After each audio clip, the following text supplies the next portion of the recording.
Hey guys, welcome to a brand new episode. Today we're going to go through my PS5 collection. Let's get the show on the road. Assassin's Creed Valhalla. Do I even need to explain this one?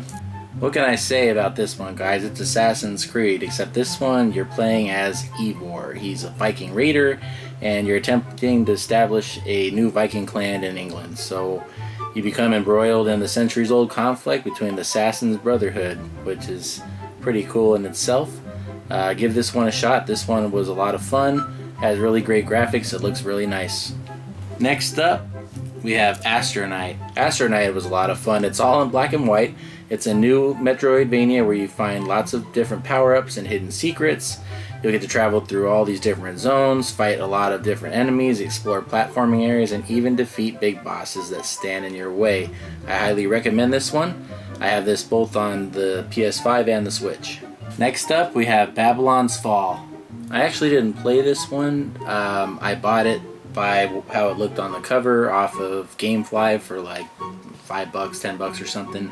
And like a month after I bought it, the servers were shut down, so I never actually got to play this one. So now it's just going to be a very nice looking coaster. Next up, we have Balan's Wonderworld. So this one I got for $5. It was on Amazon, I believe, and it is one of the most terrible games I've ever played. It is consisting of one button to do every single function in the game. However, it is beautiful. It is a good looking game and the music is top notch. It might be a great game for a child to play, but an adult, I wouldn't even touch it. Next up, Cris Tales. Cris Tales. I really enjoyed this one, guys. It's a very gorgeous looking game. It's an indie love letter to classic JRPGs with a very new perspective. You get to go into the past, act in the present, and watch as your choices dynamically change the future, all on one screen as you play. I really enjoyed this one. For some reason it got really cheap really fast. Deathloop. I really enjoyed this one too. Deathloop is a next-gen game only. It's a first-person shooter from Arcane Lion, the award-winning studio behind the Dishonored series.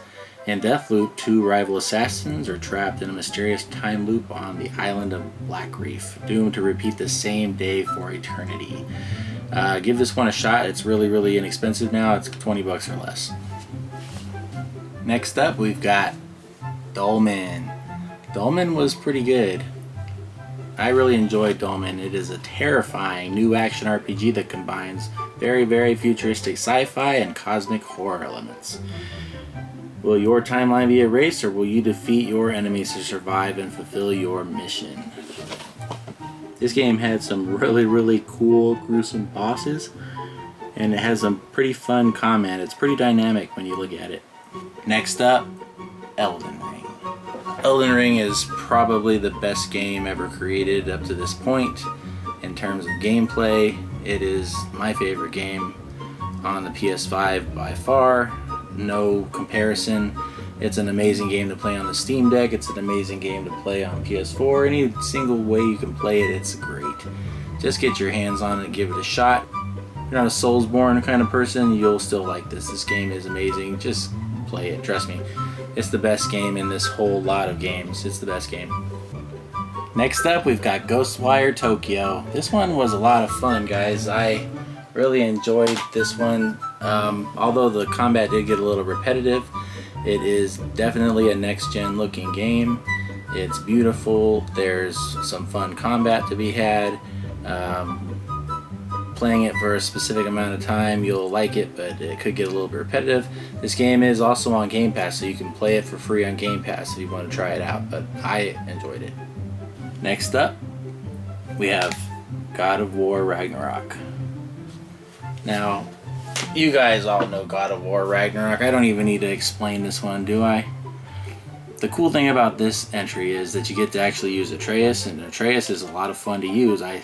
When I first played it, I thought, oh man, I got to use this little weakling, and he gets pretty freaking powerful, man. He becomes a lot of fun, and he was actually more fun to me to use than Kratos later in the game.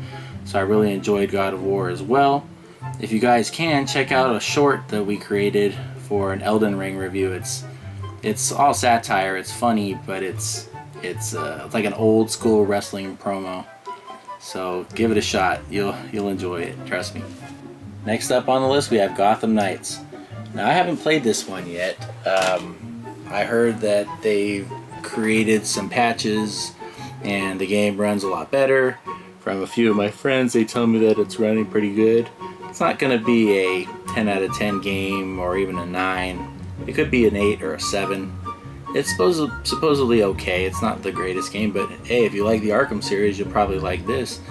The combat was supposedly improved and whatnot, so I'm going to play it in the near future. This is one I'm actually excited to play, and I'm a fan of DC, so I'll probably like the story anyway. Next up, Grand Theft Auto 5 for the PS5. This is the next gen version. Next up, Immortals Fenyx Rising. Sorry for the glare, guys. Immortals Fenyx Rising is a lot like Zelda Breath of the Wild or Genshin Impact if you've played either of those. It has a nicer story than either, but also more simplified mechanics. That is to say that yes, it is worth your time for sure. My advice is to avoid trying to 100% the map and to focus on the story and just complete what you happen to run across. Next up we have In Nightmare. In Nightmare is a great game. It's a narrative-driven horror adventure game combining sneak attack and diverse puzzles. It follows a young boy in search for the last hope of love who is working out his own salvation by navigating through his fears. This one's got pretty good graphics. It's worth your time if you want to try it out. Next up, we have In Sound Mind. I enjoyed In Sound Mind far more than I expected to, thanks to a great variety of its puzzles and overall atmosphere.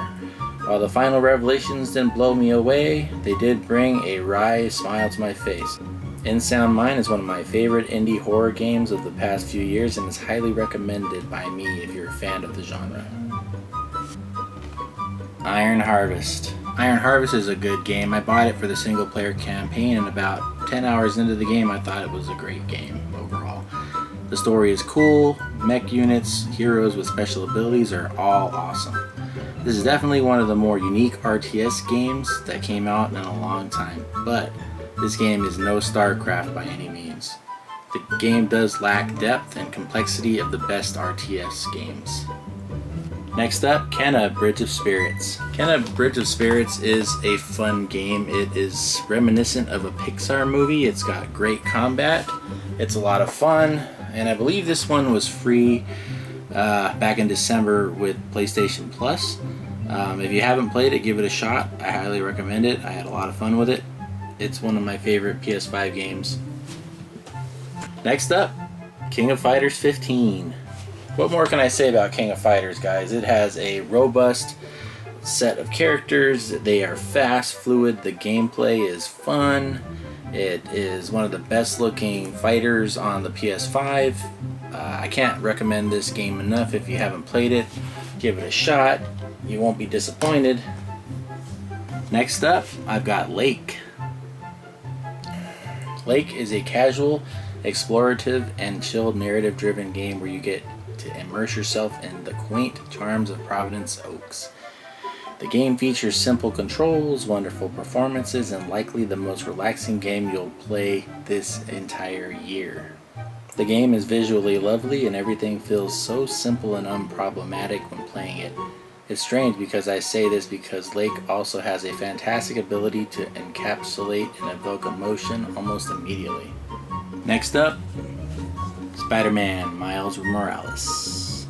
Spider-Man Miles Morales was a decent game. I didn't like it as much as the original Spider-Man on the PS4, but the good thing about this one is it came with Spider-Man Remastered as a digital code, so I was happy about that. But I didn't love Miles Morales because I felt like his movements were so wacky. He was just kind of, I don't know, I can't even explain it. I did like the story, I did like the atmosphere, and I loved the culture of, what was going on in his personal life. I really did enjoy that aspect of it, but the combat just wasn't the same as Peter Parker. I'm not saying it's a bad game or I didn't like it. I did like it. I just didn't like it as much as the first Spider-Man.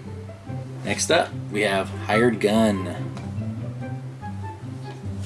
I haven't actually played this one, but it was recommended to me by a friend. It's supposed to be a fun and very violent, thrilling first-person shooter that's set in like Warhammer 40,000 or something.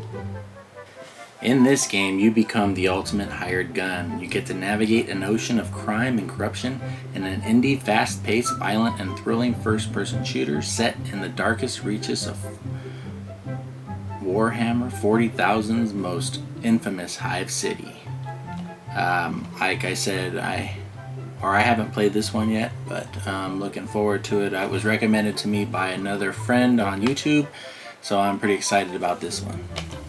Next up, Neptunia Reverse.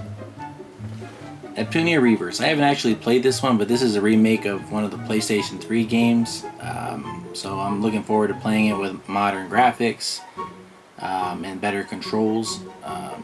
So we'll see how this one plays out. I'm really looking forward to playing this one. Next up, Overcooked. I have never played these games. They are supposedly really fun, and I'm looking forward to trying this. I actually have this one and the second one on the Nintendo Switch, so I have these games digitally on the Nintendo Switch, so I'll be trying them out, and I'll probably leave this one sealed for trade, or I'll sell it. Next up, we have Puyo Puyo Tetris 2. If you guys haven't played Puyo Puyo Tetris, you're missing out. It's a lot of fun. If you guys played the Mean Bean Machine on the Sega Genesis, it's those same little goos and Tetris pieces. It's a lot of fun. It's a lot of fun to play with people. I highly recommend this one. Give it a shot. You'll really enjoy it if you give it a shot. Next up is Ratchet & Clank Rift Apart. I am in love with the Ratchet & Clank series. I've played all of them from PS2 all the way to PS4. This is one of my most anticipated games. I just haven't got around to it lately, but I will be playing it, and I hear that it looks like a Pixar movie. We promise.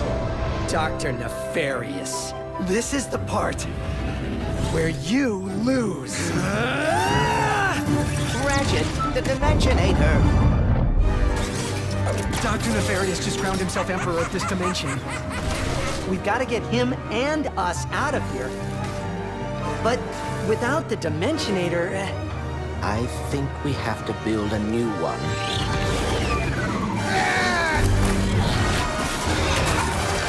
The boundaries between the universes are coming undone. Yo-ho, our time has finally come.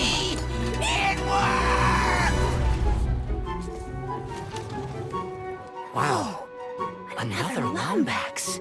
Wait, I have to find my friend. Where are you, Clank? You okay, Bolts? You came after me. Pirate mateys, attack! We didn't follow that Lombax in his robo-pen across dimensions just to get stopped by some fuzzballs.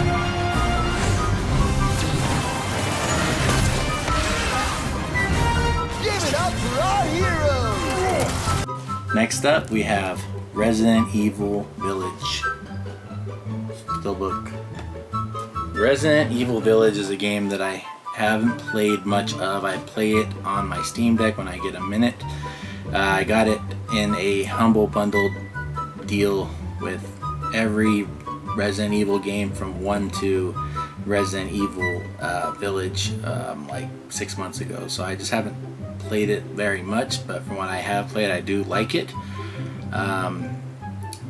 I'm gonna get into it and finish it one of these days, but from what I did play, it's a first-person perspective like Biohazard. It's a lot of fun, and I enjoy it so far. Next up, we have Returnal. If you guys haven't played Returnal, man, you are missing out. This is a roguelike shooter. It's kind of like a I don't even know how to explain it. It's a 3D shooter, and you're running around killing. It's almost like a shmup, I would say. It's a roguelite though, so when you die, you got to start over unless you beat a specific boss. Then you get to keep certain abilities, or you get to progress and get further in the story. I haven't finished this one. Something else probably came out and I didn't finish it, but it is definitely worth your time. Give it a shot. Next up, we have Riders Republic. Haven't played this one yet. I hear that it's a lot of fun, and it was actually free on the PlayStation Plus store a couple months back, so I'll play it there. I'll give it a shot. Next up, we have River City Girls. River City Girls is a great game. It's a beat 'em up, and it's in like a 1632-bit style. You get to use 2 characters. I haven't played it very far. I think I've gotten like 4 or 5 levels into it, and from what I was able to play, I wasn't able to play very far into it, so I really enjoyed this one. Next up, we've got Shanti and the 7 Sirens. If you guys haven't played Shanti games, you're missing out. These games are 2D Metroidvania type games. You get to have all these different powers and abilities. It's a lot of fun. I highly recommend them. All of them are great. If you haven't played them, play it. Next up, we have Smurfs Vileaf. This one is a 3D platformer. It's actually pretty good. I didn't think I was going to like it, and I ended up really liking it. You get to use all of the Smurfs characters. The environments are beautiful. Give it a shot. You might like it. Next up, we have Solstice. I haven't played Solstice, but I hear that it's like a Dark Souls game that's supposedly not that great, so I have pretty low expectations for it, but I'm still going to give it a shot because it was recommended to me by another friend, so I'm going to give it a shot. Super Monkey Ball Banana Mania. If you guys haven't played Super Monkey Ball, it's a lot of fun. It's usually on all these platforms where you're rolling around with a monkey inside of a clear plastic ball, and you're trying to move them around the level and jump over different obstacles, and it's a lot of fun. It can be challenging, but it's definitely going to keep your interest. Next up, we have Tales of Iron.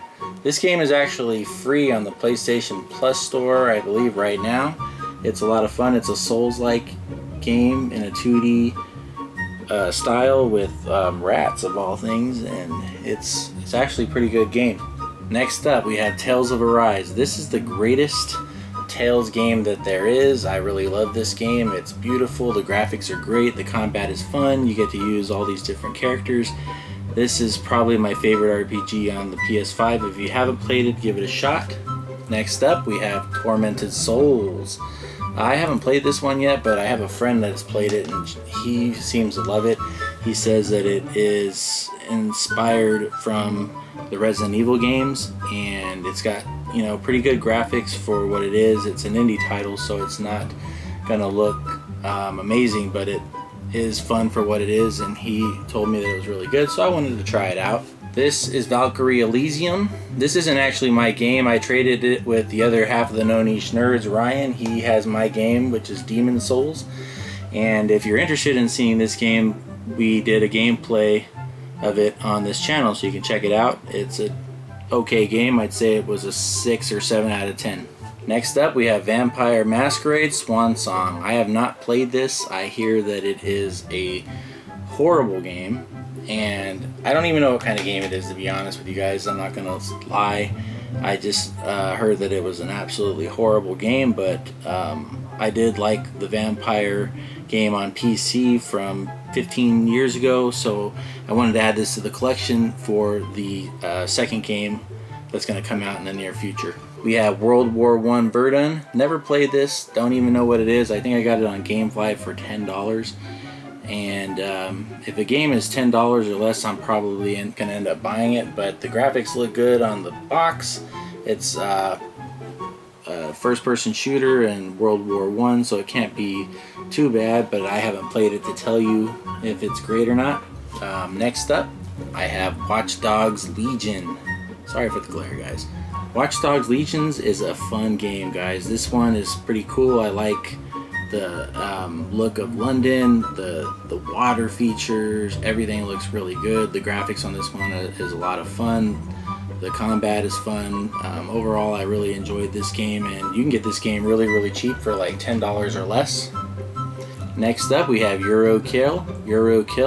It's a mix between all different kinds of genres. There's a story, there's some shmup pieces.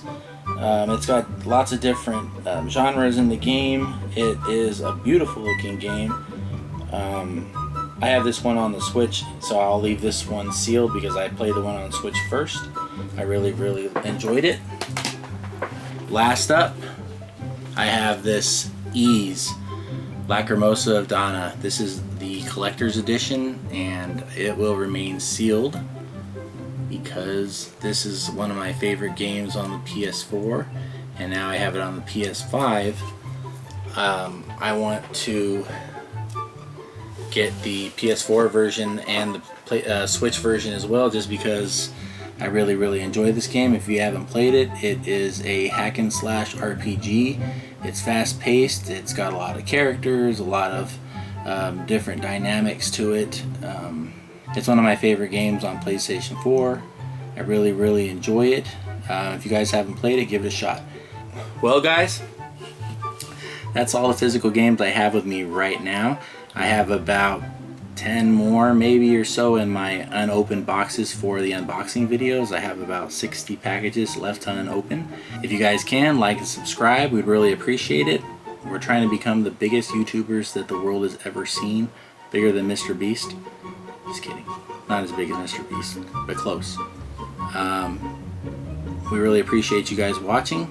Have a great day.